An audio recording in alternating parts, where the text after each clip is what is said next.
The long-awaited film adaptation of Hamilton creator Lin-Manuel Miranda's Broadway sensation In the Heights is one of the liveliest and most moving films you're likely to see this year.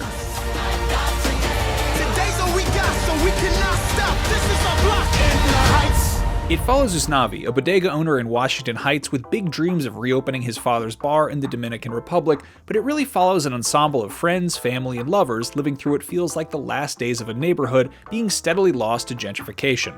To call New York City a character is a well-worn cliche, but it's a truism that bursts to life here, not simply through shots of streets and landmarks, but through the way each corner and sidewalk brims with life, love, and culture.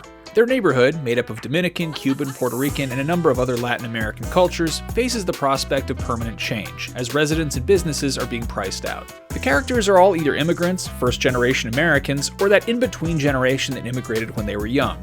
Washington Heights is their home, but the film takes aim at the complicated question of what home even means when change is the only constant. These questions of belonging permeate every scene, from the subtle to the operatic. I'm making moves, I'm making deals, but guess what? What? You still ain't got no skills. John M. Chu's directorial approach is multifaceted. Depending on the scene or song, he grounds the film's bombast in naturalism. The actors measure their performances for the camera rather than the back row of an auditorium. But as it gets deeper into its runtime, it introduces playful elements of magical realism. It runs the gamut, but it rarely loses focus of its story and characters. There is, however, an unfortunate downside to this initial fragmented approach, which seems designed to delay gratification.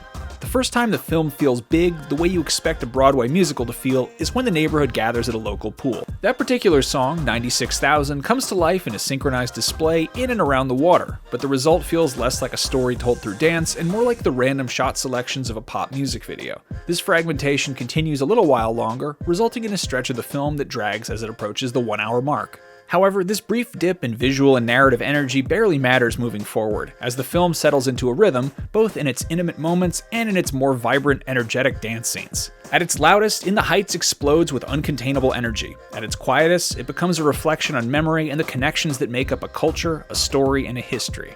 There are some moments where the screen fills with small acts of heroism and with people dancing and dreaming in darkness. Above all, In the Heights does what a great musical should do. It makes you feel alive.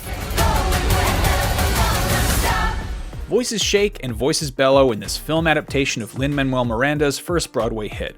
Set in a steadily gentrifying Manhattan neighborhood, In the Heights moves smoothly between cinematic realism and the magic of the stage, in a defiant musical about what it means to belong and what it means to be remembered. In the Heights is one of the most moving and joyful films this year. For more reviews of the hottest movies, keep it right here on IGN.